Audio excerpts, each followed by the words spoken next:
再回到刚讲，当我们进入了这一世的轮回，也许你是个太太，也许你是一个妈妈，也许你是一个爸爸，也许你是个子女。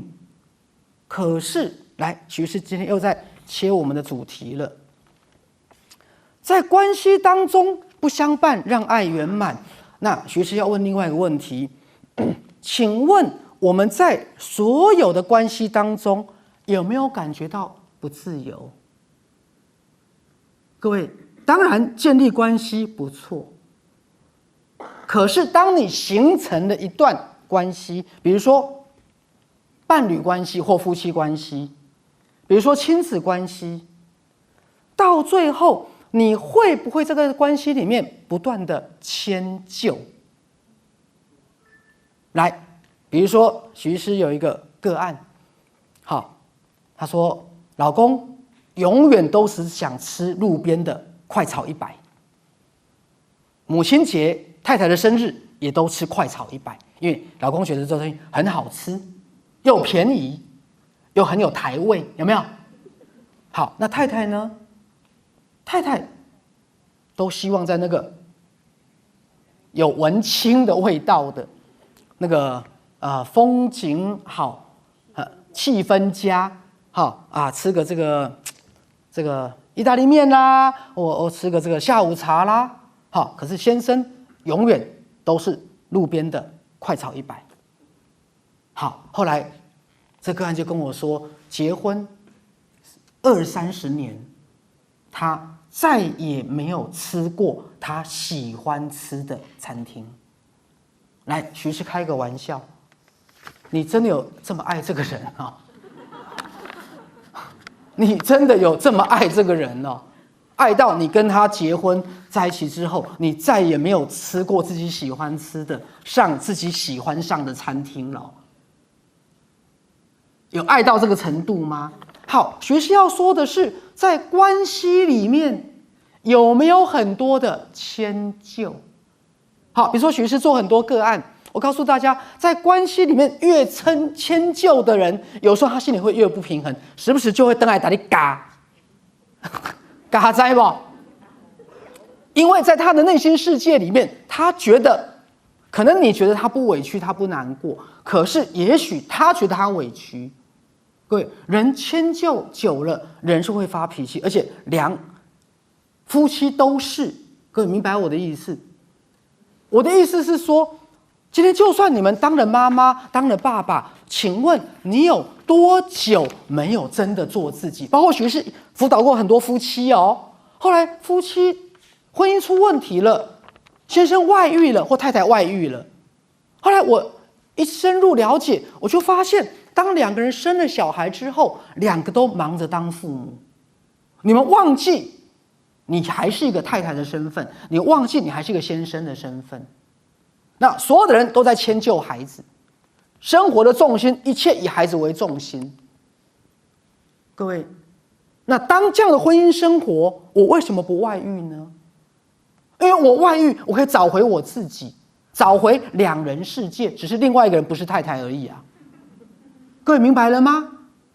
可是我又不能说我为孩子吃醋，我是爸爸，可是在关系里面我自己不见了，我不再能够像结婚前，我爱吃什么我就去吃什么，我爱去哪里我就去哪里，我半夜2点想出门我就想出门，我买什么我就买什么，我还不用看隔壁的人的脸色，不用让他觉得你买那什么烂东西。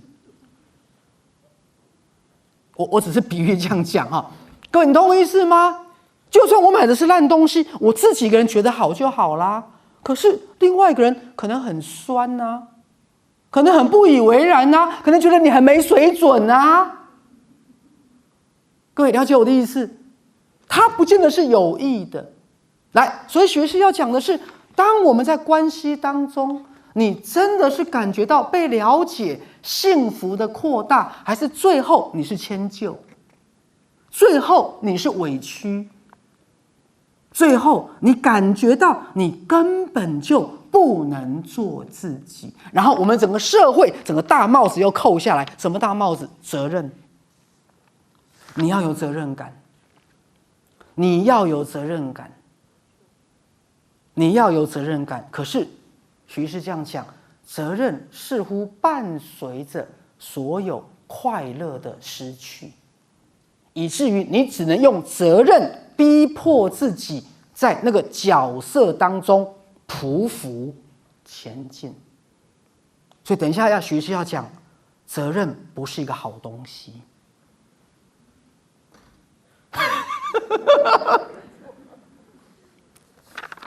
我们的社会在歌功颂德，从小父母教我们的，你要有责任心啊，你要负责任啊。各位，今天如果我抓狂了，我就会不要再跟我讲责任，我负了一辈子的责任，谁再跟我说责任，我跟你拼命。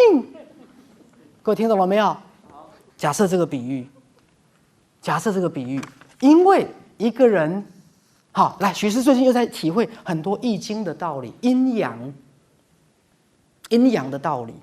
各位，阴阳是一个循环，它其实可以解释人格的心灵动力学。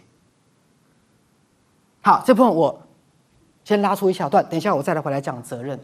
好，徐师最近常常这是我从帮助强迫症的个案，跟去探索强迫症个案的成长过程、亲子关系而得到的一个体会，就是当老师跟父母要教育孩子，各位，我们要制造出一个魔鬼很容易，要把孩子变魔鬼，脾气很差很容易。来，各位，我教你们怎么做。你只要强迫一个孩子只能乖，只能听话，只能不犯错，你就可以制造出一个魔鬼。有没有听懂我的话？有明白哈？你只要强迫一个孩子乖、听话、温良恭俭让，不准发脾气，不准说脏话，你就可以制造出一个魔鬼。来，为什么？因为心灵是一个整体，你把它往某个方向扭，它一定有一个自己往另一个方向跑。各位，就像正子跟负子，就像物质宇宙跟反物质宇宙，物质宇宙产生一个正子，负能量宇宙一定产生一个负子，明白了吗？就像电产生一个正电荷，一定会产生一个什么？负电荷。而正跟负，它只是能量的不同，绝对没有正跟邪的区分。善恶是同时存在的，善就是恶的对等人物，恶就是善的对等人物，两个都是切割的能量。只有善跟恶合为一体的非善非恶，才是宇宙的大道。所以一个团体越强调制式化的善，它越会产生恶。各位懂我的意思吗？你们了解这个道理，你们就看懂世间所有一切的运作。所以老子说：“圣人不死，大道不止。”因为你建立了一个你认为的善的标准，你建立了你认为的对的标准，那所有不符合标准的呢，他就往另外的方向跑。各位，就像躁郁症，等一下我再解释。好，就像我们的电，有南极一定有北极，有一个正电荷一定有一个负电荷，就像男女。好，所以我们一直在断裂的分裂的能量当中，而没有看到整体的运作。来，我就回到我刚刚讲强迫症个案的一个治疗。一个强迫症的个案是怎么形成的？各位，因为我刚刚讲了，如果你强迫一个孩子只能乖，只能听话，只能不犯错，请问他内在叛逆的自己酝酿了没有？各位，我不想乖啊，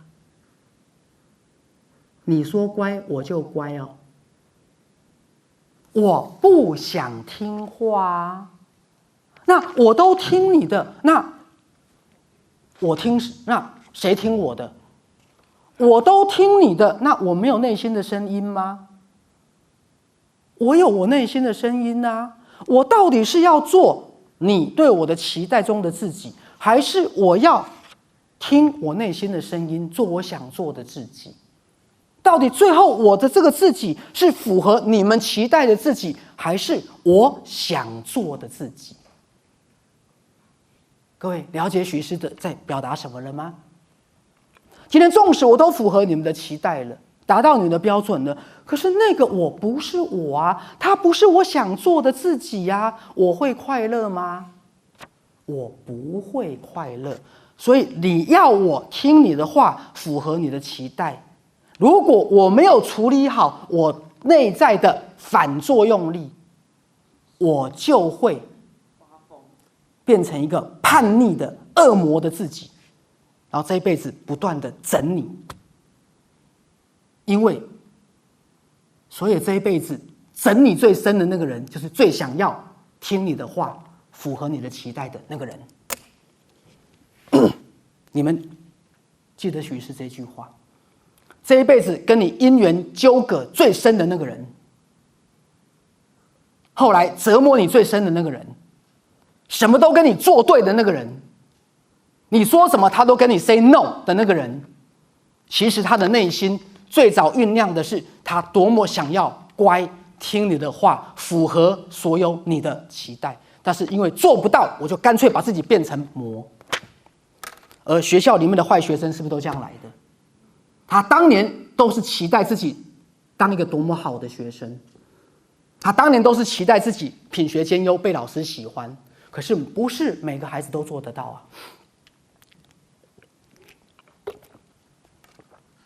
他就会由爱生恨。所以各位，你们记得，在你们的关系里面，折磨你最深的，对你最坏脾气、不耐烦的，你说什么今天都跟你 say no 的，做对的那个人，他其实内心是最想听你话的那个人，他内心其实是最孝顺的那个人。所有那些孩子都跑光了，就是这个孩子会留在你身边折磨你。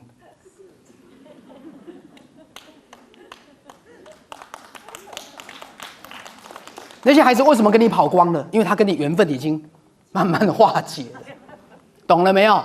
跟你缘分没有化解的，好，跑不开你身边的，你说什么都跟你作对的，他其实内心是最听话、最孝顺的孩子，来，对不对？对，是啊。好，我们再回到关系里面。所以徐氏就从这里面体会到所有易经上的道理，所有的阴阳，所有的心灵动力学。所以我刚刚会讲，你要一个孩子叛逆很简单，你就是强迫他只能乖，只能听话，然后不准犯错。来，各位，我跟大家玩个游戏，这样的孩子，如果你逆向来，你告诉他，你不准乖，你不准听话，你不准不犯错。我告诉各位，你就会得到完全相反的答案。听懂了吗？因为作用力与什么？反作用力。我怎么样制造出很多的正能量？当我产生的负子，正子跟负子，当我产生的负子有多少，它的正子就会有多少。各位，当然，后来我们人为的判断会把它做分别心的判断。那其实正跟负都是宇宙的能量的一部分，它其实是并无分割也无区隔，是我们人为的价值标准的一个标签。OK， 好，所以强迫症的个案原来是这样来的。所以你去看那个长大找父母麻烦的、折磨死父母的，各位，他当年小的时候，你去问父母，多乖、多听话、多贴心，各位，你死定了。当这个孩子从小很乖、很听话、很贴心，你就要开始发抖了。家人笋，你知道不？家人笋，你就要开始发抖，因为他内心一定酝酿着一个：当我觉得我没有达到的时候，我就会反向的自己就会出来了。我反向的自己就会出来了。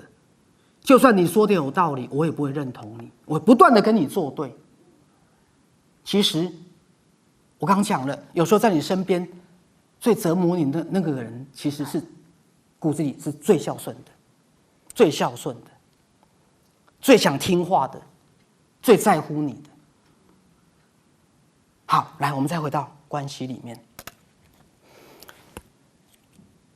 包括关系当中的迁就跟责任。好，好，这里有几段我要分享哈。来，我先分享一下早期课第7。早期课第7，好，早期课第7啊，我们的这个总编好特别做了一个腰带，因为早期课第7里面有一段啊，是赛斯在1967年的3月25号，赛斯对16岁的中学生的一个上课跟演讲。来，你们不知道赛斯还会对中学生上课哈，因为赛斯有个学生叫佩特。赛斯到佩特任职的学校跟学生做一场课程跟演讲。那这个部分，等一下我要讲责任，因为关系中很多的牵绊其实是来自责任。那我们就要谈什么叫责任。听起来责任很高大上、冠冕堂皇，可是最后各位，你们有可能都被你们认为的责任吞噬了，受苦了，失去自己，甚至最后在责任当中成为你认为的责任的殉道者，甚至得到癌症。各位，当我在讲责任的时候，我在从反向，我们的社会有很多的不负责任。来，按照学士刚才的阴阳的理论，你越要一个人负责任，他就会越负责任吗？来，我开个玩笑，学士在做很多青少年拒学症的治疗，你越给他空间，你越告诉他不喜欢上学就不要上学。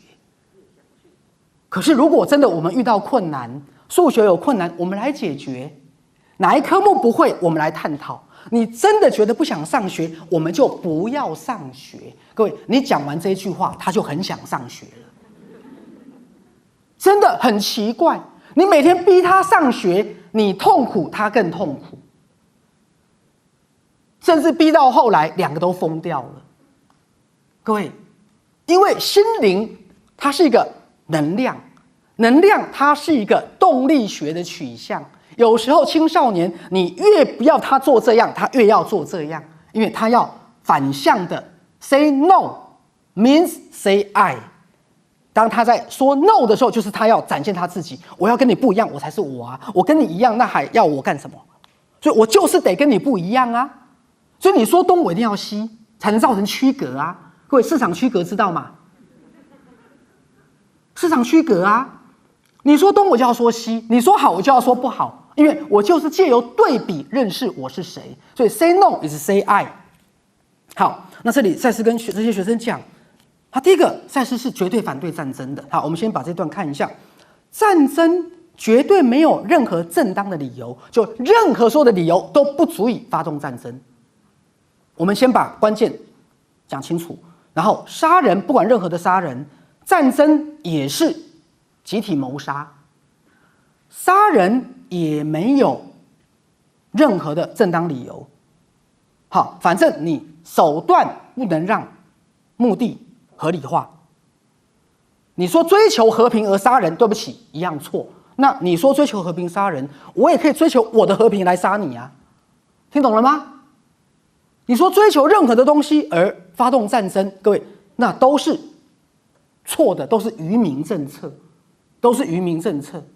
OK。好，那以灵魂的角度来讲，基本上没有死亡。可是，在我们的轮回系统、我们的感官系统，不能用这东西当作借口。既然我们已经在我们的轮回系统里面创造了死亡，而既然我们创造了它，我们就必须要跟死亡打交道。而只要我们相信子弹可以杀死一个人，那么我们就不应该杀人。好，下面这句话更有意思了哦，各位你要知道，赛斯心法很恐怖。而当有一天你们开悟了，你们知道子弹杀不死人，各位，因为灵魂是永生的。你以为你杀死一个人，其实你没有杀死任何人。你要记得，赛斯心法究竟到什么地步？地球从开始到现在没有死过人。我们认为的死亡其实是幻象，明白了吗？它是能量的交换，它是能量的交换。就好像我举例来讲，各位，水蒸气你看得到吗？啊，除湿机把水蒸气除湿完变成一桶什么？水。啊，水拿到冰箱，一桶水变什么？冰块。你看到的是能量的变化，这样明白了吗？就好像你从肉体到变灵体，各位，就好像从冰块到水蒸气是一样的，它是不是都是水？它只是存在的形式不同，你并没有消失，明白了没有？一桶水变水蒸气，它有消失吗？它变成空气的湿度而已啊。你用除湿机再把它除湿回来，它又变一桶水啦。各位，它只是能量形式的转换，水并没有消失。那就比喻肉体形式跟灵体的形式一样的意思。好，那有一天当你们开悟了，你明白子弹杀不死一个人，那你们就不再需要杀人这件事了。你们就不会需要杀人了，因为子弹杀不死人。好，赛斯跟这些学生说，你们全都活过，这不是你们的第一世，不是。而且你们很多人将会以物质的形式再活一次。他跟那些学生讲，在1967年的时候，就那些学生们在那一世死亡之后，会再回到地球，再轮回一世。仔细听哦。而当这些学生的下一世之后，你们当中有一些人就会结束在地球的轮回，结束在地球的轮回，就不会再回地球了。好，那当然，赛斯讲后面第3排、第4排有一个男孩，他是在轮回系统的最后一次了。好，他已经是最后一次了。好，那我们讲责任，因为各位，我们都觉得我们对关系有责任，来，其实不否定这件事，但是有时候关系是一种捆绑，关系是一种迁就，关系是一种框架，关系是不是一种控制？各位，本来我爱你是我要给你自由，可是我爱你最后变成是我要控制你哎。哦，我爱你较惨死，你别爱我，你爱我就是要控制我。所以很多中年失去伴侣的死都不肯再结婚，因为刚刚脱离虎爪，要进入狼的口，所以关系变成一种什么控制？早年台湾社会更是啊，我太太是我的，我打我太太干你家什么事？对，30-40年前打小孩也是啊，小孩子我生的啊，我打不行吗？各位，你现在路上打小孩看看，马上就上网路了，给你全世界播放了，来，对不对？是啊。各位，以前的关系不是在关系当中我给你自由，是在关系当中你是我的，我要控制你，我要你按照我的意思，我要你按照我的信念，明白了吗？所以我们又爆发两难了，我们又寂寞孤单觉得冷，在关系当中我们又会被爱被关心，有没有？可是在关系当中有可能你会被控制跟失去自己，所以有没有两难？所以现在很多年轻人，各位，我宁愿不要被控制，我也不要进入关系。我一个人吃全家饱，我半夜2点想去哪里就去哪里，再也没有人会对我说三道四了。然后父母亲就觉得很奇怪，你为什么不结婚？他就差一句话没有讲出来，就是还不是因为你们吗？还不是因为你们吗？我看到你们结婚也没有更好啊，对不对？你看到父母亲结婚也没有更好啊，一辈子吵吵闹闹打来打去呀，然后再来，我看到你们彼此的控制或你们对我的控制，我也不想进入关系。进入关系，我不一定得到我爱的爱跟关怀，我反而会失去我的自由。我为什么要进入关系？各位明白了没有？所以这是一个两难的局面。所以如果你今天没有赛斯心法身心灵的观念，你是不得解脱的，你不得解脱。就像我们以前打过那个比喻嘛，两只刺猬在冬天想互相靠近取暖，可是彼此又会把刺打开，因为怕被对方刺到，结果又互相伤害。所以婚姻就是来啊，互相伤害啊，是不是？好，然后仿佛是失去自由的过程。OK， 好，所以赛斯讲，他跟这些学生讲，你们每个人都只有一个责任，就是对自己的责任，而且仔细听哦，而且不是对你所知道的自己，不是对你这一世的自己哦，是对你的全我，就是对你所有转世的自己，还有你的内我。各位，你以为你对自己的责任是这一辈子？错，赛斯给这些年轻人的期待不是这样的。那什么叫对自己的责任？意思是发展你所有的能力，你知道那是你的责任，而且在你们的轮回系统当中实现你自身的潜能是你的责任。所以如果今天许医师在关系当中界定，各位你先回到你对自己的责任，你有全然的对自己负起责任吗？我说的负责任不是这一世的自己跟这一世的人生，是你所有转世的自己，是你内在的声音，是你的全我，你要负起的是这个责任。好，所以赛斯勉励这些学生，你必须发展你自己的能力，你必须探究直觉性的自己。好，昨天徐医师在跟大姐的儿子在聊天。好，这个小孩理性很发达，可是舅舅跟他说，其实你创造实相、创造成功、创造健康，你真正的工具不是思考，是直觉跟感受，而且这个感受是动词，你要去感受，而不是感受来了怎么办？怎么办？我有一个感受来了，听懂了没有？你要去使用感受作为你的什么工具？你要使用你的直觉跟感受，像你使用你的思考跟逻辑一样好，甚至要更好。各位，这就是我们现在这个世界教育跟整个社会缺乏的。我们这个社会强调的是逻辑、理性、思考、知识，明白了吗？而赛斯跟这些学生说，你们真正学的东西其实不是在课堂上，你必须探究直觉性的自己，因为在直觉性的自己那里，你会发现很多知识，书会帮助你，但是在自己的各个层面当中埋藏着更多的知识，而你们都有能力，你们都有责任，而且这个能力跟责任是来自你其他转世的自己的生命经验。所以各位，今天你要发挥你的能力，赛斯心法不会说这一世的能力，你的内在其实带着所有你曾经转世过的自己的能力，但是你不够有勇气把它打开。你不是要完成你自己这一辈子的价值完成，你甚至要为所有你过去转世的积累的生命的经验，寻求这一世的生命能量最大的发挥。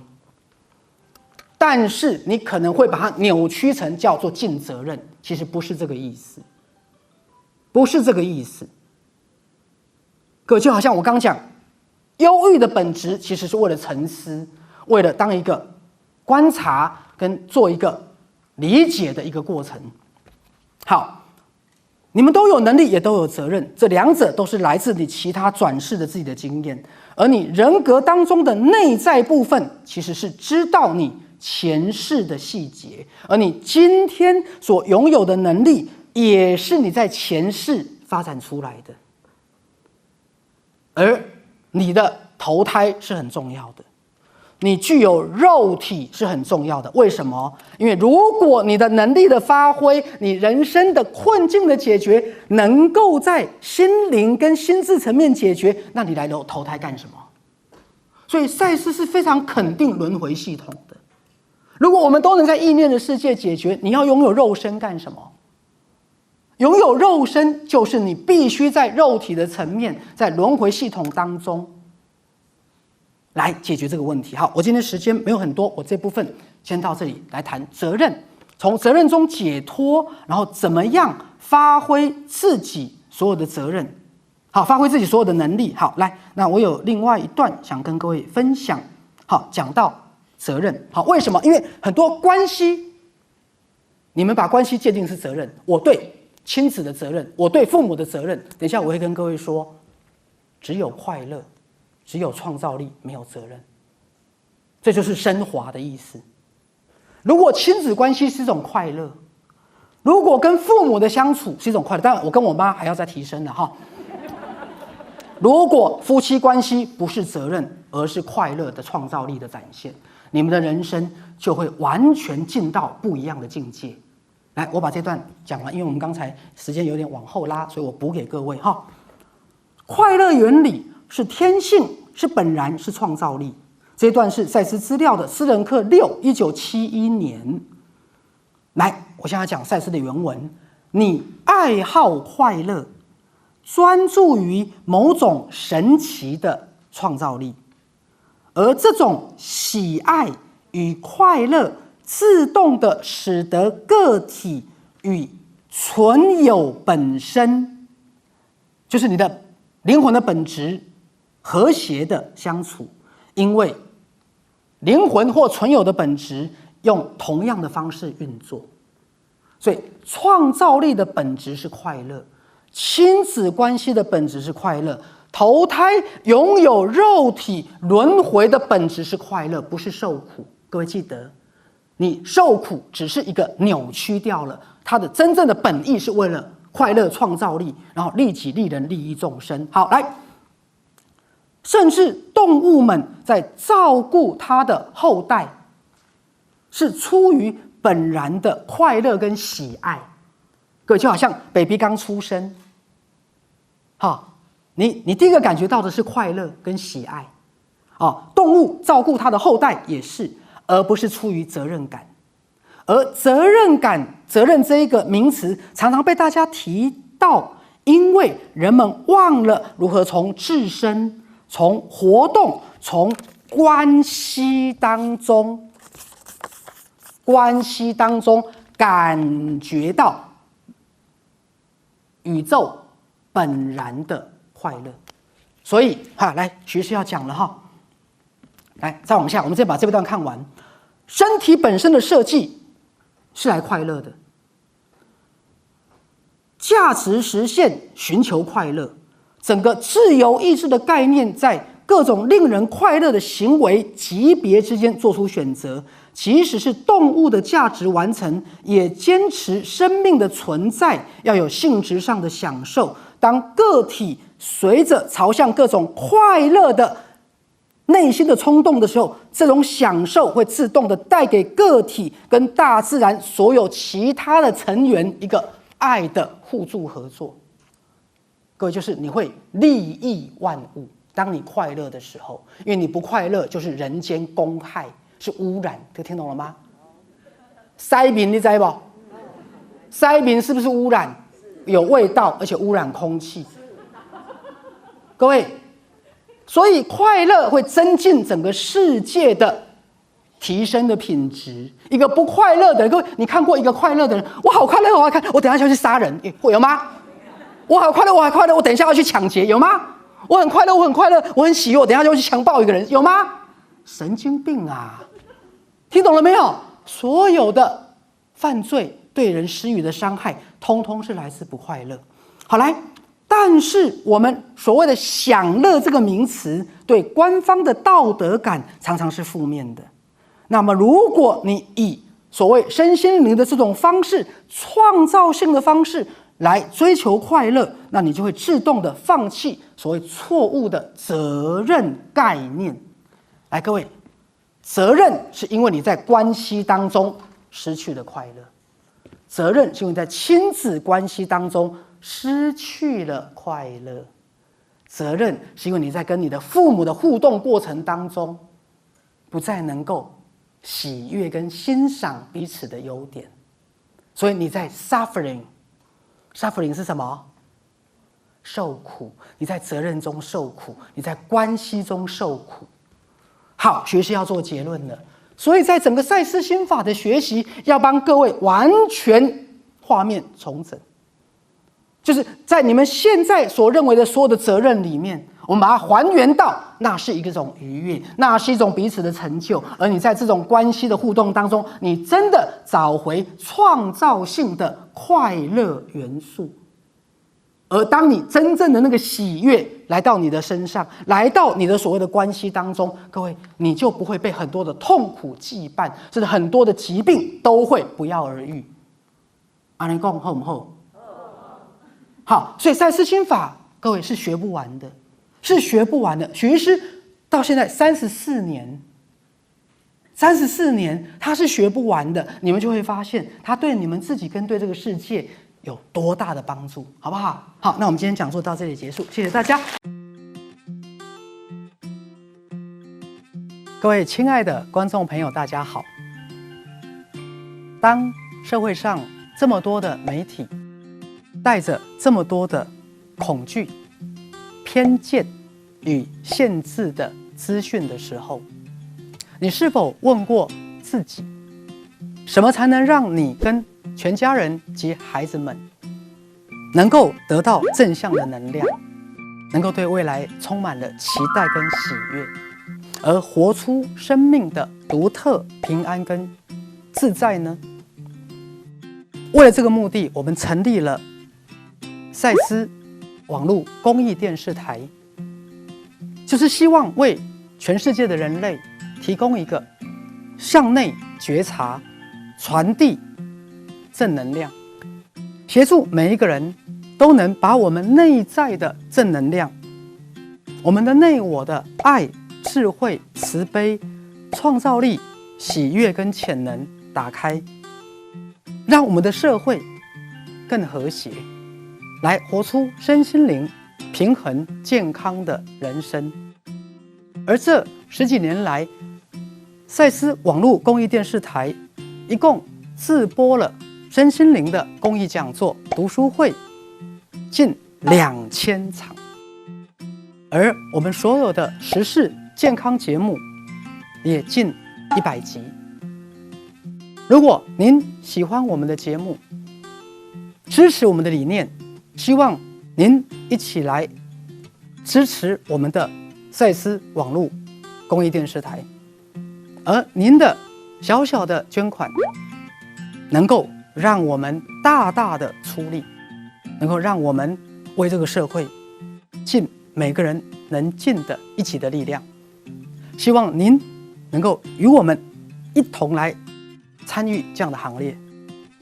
再次的谢谢你。